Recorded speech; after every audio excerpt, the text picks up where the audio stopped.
Hey, how's it going, everybody? Um, Jake here, and I'm doing a little bit of a not my normal video, but I thought it would be a good one anyways, and I was recommended to do something like this from one of my recent comments. Um, I wanted to just talk about the format in general, talk about the recent a win at Edison Format Worlds by Chase Simpson, and and how that will affect the format, how I think of Glads right now, and what I think about the place in the meta. Um, what you're looking at right now is currently the build that I've been on for like about the last 2 weeks. Um, Funny enough, the side's the only thing that's edited a little bit. I talk with a lot with a few of the Gladiator Beast guys, Chase being one of them, and I've been finally convinced by them to try at least the Consecrated Light. I tested it a little bit more last week, and I didn't like two. I do like three trap hole and two and one light, I think. Um, but side thing.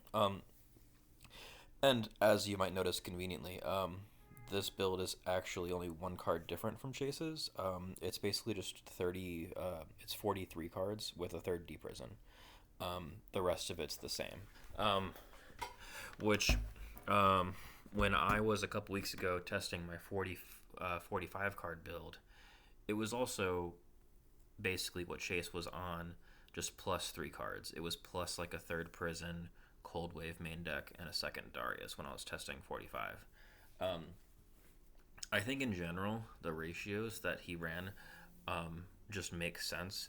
If you guys remember from back when I topped in Vegas, I actually did run this exact GB monster ratio, except I had didn't have any of these because I wasn't playing Prisma, um, and I had a second Retiari over the Sekitor, and I wasn't playing the Rhoda. Um, but in general, I've always loved the two Sam Knight. I've been a huge advocate for that forever. Um, the and then the I've always been running since then the one shrink and one smashing. Um, Obviously, trap stun just works better with Prisma. So to explain why I've been testing Prisma Glads again recently and why I've liked it in the format again, um, let me explain how I got there, and then I will do some more talk about the deck and what I think of Worlds. Um, so, as you know, I'd been on a version of the Glad deck that was much more focused on the grind game, used the Dust Tornadoes, didn't use the explosive Prisma plays. The idea was I was going to trade one for one or just take the plus ones here and there where I can get the game down to a grind game. And Glads normally come out on top in a grind game because one Glad kind of spirals out of control in advantage when it's like a two card versus two card scenario. Um, what's happened though is over the year, the game has devolved in two separate ways format wise. Um, there's been more combo decks in format and just more generally aggressive decks in format. What I mean by that is we've seen Forks, we've seen Gigavice, um, we've seen the evolution of people playing Nitro Value, um, which personally I have an opinion that I don't think that version of Value will really last, but it will be a variation that people jump off from and will throw into tournaments every now and then. Similar to how last year when the six draw trap Blackwings happened, there's always going to be people that are trying to play like Upstart and some drop traps and Blackwings every now and then, you know? So it's just a thing that you will see nowadays. Um, because this format has had more aggressive decks and more combo decks, there's a lot of people going blindly aggressive into kill shots. Um, and sometimes when your opponent really high rolls into a kill shot, um, and just that's their game plan, it doesn't feel good to try to play this grind game. You'd want to have some closers yourself to end the game in an unfair way as well early. Um, that's where Prisma comes in. Mainly Segitor plays come in, but it's also where Prisma comes in and just adds some more utility to that. Um, and the other part here is that because the format has become more aggressive and become more combo based, there's a lot of people who will naturally, just in order to fight some of these decks, have to go with the plan of like first turn set 3 cards pass. And they don't have a Solemn Judgment, they don't have a Starlight Road, and their game plan is you either have it or you don't with Heavy Storm. Um, but if you don't have it, you're definitely not comboing off on me. And if you do have it, I was probably dead to your combo anyways. That's overall the mindset that a lot of people are going for. So when people are doing that and they're naturally setting 3 at a time, it adds less value to Dust Tornado. However, on the opposite side, it adds more value to Trap Stun. So in a twofold thing, being able to close out games faster and being able to counter the mass set tendency people tend to have right now to counter the meta, I think switching over to Prismaglads just made more sense. And that's why I've been testing this for the last month, variations of Prismaglads. And that's how I feel about that in the format. As for the World's Wind, I think is well deserved. For those who don't know Chase, I mean, he's been playing Glads forever. He's part of the GB group that I talk to of players a lot about ideas and everything. But also, he went undefeated in War League. Those who don't know about Edison World League, I've shown you some replays sometimes of my games from there, but he went undefeated in War League, playing GBs every single week. If that's not a testament to him as a player with the deck, and on top of that, just the power of the deck itself, it's no surprise to me that he was able to win Worlds. I watched his replays. He played fantastic. I think it's a good series of replays to watch if any of you ever get the chance. But he did fantastic. A lot of cards put in a lot of work. There were so many games that Shrink did the dumbest things. And using that same logic of there's a lot of people who will set 3 and hope to not get heavied or whatever. He switched over to 1 Starlight Road over the Gores, which I did the same thing.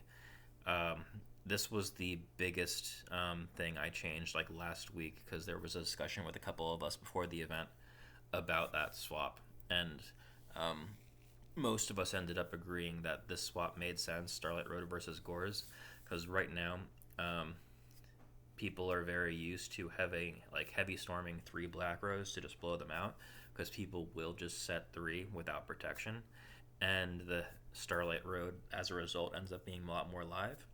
Whereas the inverse, there's a lot of people that now over the year have begun to regularly expect Gores and GBs. So when your opponent's always expecting it in the deck, it's a little hard to catch them from surprise from Gores.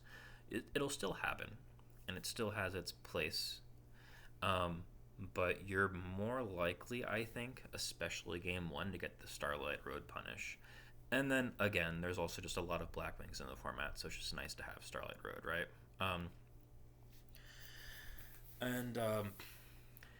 So outside of that, when it comes to GBs in the format, I've said this for years, but I think it's one of the best decks in Edison format, hands down. I think it's just been very underrepresented over the years. It has a very high skill ceiling, and you need to have a lot of reps with this deck, and really understand the meta in every single matchup to really get an idea of how to play this deck. One of the best things, if you haven't played this deck for years, the best way to get into this deck, I actually do think, is to first um, really get used to and refine your abilities playing other format decks like Vayu Turbo, Black Wings, um, Machina, Frogs. And then when you switch over to this deck and you understand the mindset of those decks, it'll help you leagues with playing this deck. This deck has its own mindsets to learn as well. But um, having that baseline knowledge will help you a ton. Um, I've been playing this all Edison format, but uh, as a lot of you know, I played back in the original Shonen Jump Edison, and I played Glads for years before that. So like I was there week by week as the formats changed back since Glads came out in 08? 08. I think it's 08. 2008. So I just know how the format's changed. I've played Glads against all those matchups all in the past. It's just getting used to over the years, like how the decks have been refined over the last couple of years, but the format's the same. So I just don't forget the matchups personally. Um, but I think Glads is in a great place. I think if it had more representation, it would be one of the big three of the format, which the big three would be Glads and the other two bird decks, Black Wings and Vayu. Um, Frog's a great deck, but and all versions of Frogs are great decks. But as we've known for a while, it goes back and forth out of like big three. Um, Glads, there only seem to be like a few ran at every single event, and every single event recently, it's like Glads top or win. It's actually pretty crazy. Um, and it's a lot of it is a similar few players that have these placements with Glads. So I think if more people start putting in the reps with the deck, you will see a lot of big numbers with Glads in their representation. Um, as for just other things about the deck, um, as those who play it may know, when you're playing Prisma's Package, Stratos has a ton of value. It's just really nice having an 18 beater you can throw into stuff, because 18 normally runs over or crashes with most of the monsters in the format. And the fact that it just replaces itself, we all know why Stratos is good. It's annoying for us to play against. It's great if we're able to draw our Stratos against an opponent's Stratos, because that means we don't have to use like a real resource to kill it. The Any other callouts here? As I said before, Consecrated Right's pretty solid card. It's a little wonky sometimes in Glads because your normal summon dictates all your plays, and having to normal summon this is like a little weird. But I think it is strong enough that you can run a one of, just because it helps you lock down things. Like especially if you have like are lining up a Hirakuno's play and you are able to just summon a Consecrated Light. Like Hirakuno's Consecrated, I don't know who the hell's getting through that, you know. Um, but but and then outside of that, you'll notice I have a Cold Wave in the side deck. I mentioned when I tested 45 cards, I tested a lot of Cold Wave. I really do like it. In the original Shonen Jump Edison, I did run this card. It's a very good card. It's a very it's a difficult card to learn how to play correctly in this deck, though. It's not as instantly user friendly as like Trap Stun is or like Heavy Storm is, because obviously you can't set things to protect your guys, right? So you need to make sure the situations you're using this card that you have a plan. So either if your opponent doesn't have much resources in hands, that could be a great way to use Cold Wave. Blow up the field and everything, and it should be less of a chance they'll break your field. But in general, what you really want under Cold Wave is to make sure you have a follow-up play. So it doesn't matter if they break your board under Cold Wave. So like, if you Cold Wave and you go into Secutor, you end up with like Geyserus Laquari blowing up the entire field and ending with two big monsters, the 2400 and the 2100. Um, your goal should be to like at minimum have like a Prisma in your hand, or like a Bestiary in your hand. So like because with two guys that big, and this is assuming like Retiari at some point has done its work to banish all like plagues and Vayu targets, right? Um, if you have two guys that big, most decks it should be pretty hard in a single turn after you've gotten rid of that many resources for them to run over both a 2400 and a 2100. Depends on the deck, right? But if you have a good read on them, you can usually assume they can probably only kill one of these two, even if they can make a big guy. So if you put them in that spot and they kill one of the two, then now they're just defenseless because they couldn't set anything into your next turn Geyserist play from the Prisma or Bestie in your hand. Obviously, if you have like Cat in your hand, sometimes like like a monster plus Test Tiger, like all that stuff works. But that's the idea you're going for here.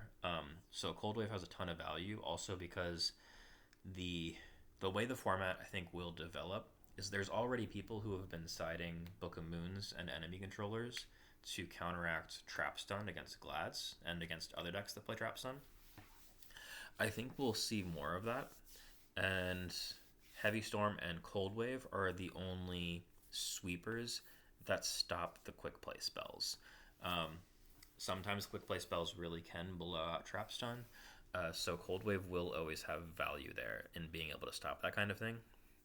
And and in general, I think it's always smart to make sure you have oppression outs. Between this, and this post side, I have 6 oppression outs.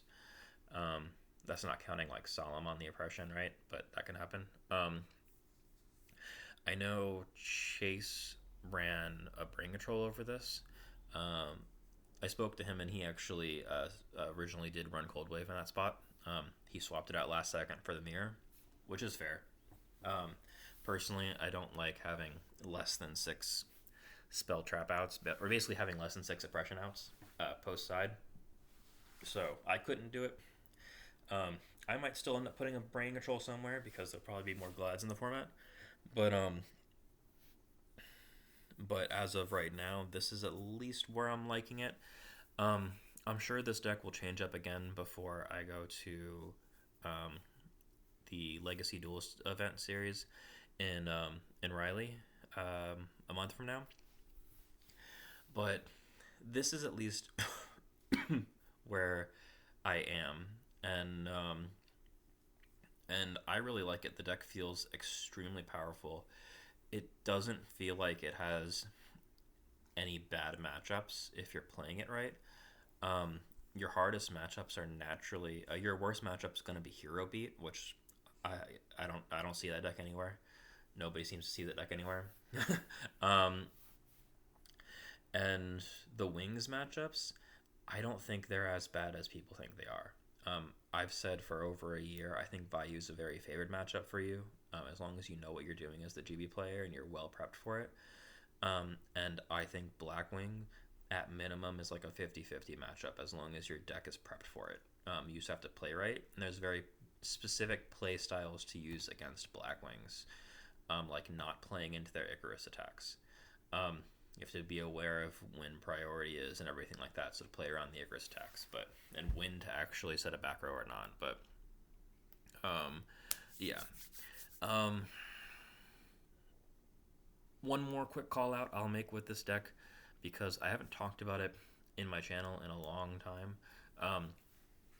But when it comes to side strategies with this deck, you might notice if you watch some of Chase's replays that there's a lot of matches where he sided in Cyber Dragon where it doesn't actually feel like it's a matchup that's like necessarily crazy for Cyber Dragon, but it's like fine. Like you might have seen it against like I think he sided it against Bayou once. I forget. I know I saw it against Blackwings. I think I saw it against a Bayou once as well. And the kind of thing of why you do that in this kind of deck is to have the Prisma Chimera Tech access. Um, because if you have one Cyber Dragon in your deck, it always means that Rhoda, Stratos, Prisma, whatever, outs an opponent's Cyber Dragon, which most decks side Cyber Dragon against you. It also, against Vayu, outs their Card Trooper without them drawing a card. Um, and then it also outs a Cataster. Those are all relevant enough outs to play the Cyber Dragon on its own. Against Black Wings, it's a fine body. And again, it's good against opponent's Cyber Dragons. It's obviously annoying into Oppression because these decks side Oppression, but the goal is you'll have outs. But a good play, just to always know when playing Prisma Glads, is you can Prisma, reveal Chimera Tech, pitch Cyber Dragon from deck, and then copy the name so you can go into Chimera Tech with an opponent's monster. That's Machine. So, only other call out I'll make here is I used to be playing some more Transmigration. I used to play Transmigration here. I might still go back to Transmigration here over like one of the Crows. I do right now kind of like Crow with all of these aggressive strategies, so I don't have to have it set. But part of the reason I did this originally too is Crow is really cool to have in hand under Cold Wave when I side it in. It's nice like being able to respond to like under Cold Wave. I Geyserus and Laquari, and they try to go like special Grepher, pitch, make a Vayu Synchro, or make a Plague or whatever, and I can just crow them under Cold Wave. It's pretty oppressing. Whereas you can't Transmigration that. So that was over like the idea here. But besides that, I think that's all I have right now to say. Oh, and actually, let me add in real fast. As you see, I'm playing 43 cards. A friend of mine, Morph, recently just did a video explaining ratios in Glads. I've talked a lot about ratios in Glads. Ultimately, it just has to do with what you're what you prefer. I consider this deck as having 15 normal summons plus a search spell, kind of like 15.5 normal summons. It's tricky, right? Because like if you Rhoda for Stratos and then search that, all of a sudden you've thinned a lot of quote-unquote normal summons from your deck. You just want to keep your ratios always correct with Glads. You probably want your normal summons to always be somewhere between like 33 to 38% of your deck. And for a while I tested 42, but with these same monsters in it, and I liked it, but sometimes I did have like a ton of normal summons in my hand. So I did like the idea of at least upping this deck count by 1 to like slightly throw off the ratios. And also I really did miss having 3 Deep Prisons when I ran 42 with only 2 Deep Prisons. So that's just a little bit something to explain ratios. I don't think you're necessarily right or wrong for doing something ratios wise. It's all about if your normal summon to non-normal summon ratios in your GB deck is logical and doesn't fuck up the way that you're going to draw.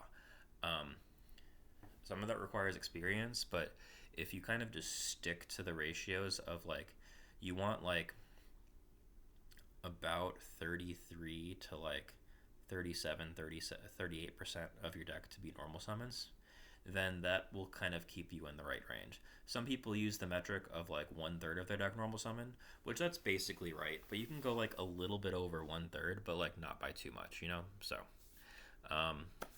anyways, all right, so I think that's it for the video. I don't have anything off the top of my mind to add right now, but feel free to ask questions and any comments or anything like that. Definitely this is a different video for me to do, but I hope you guys liked it.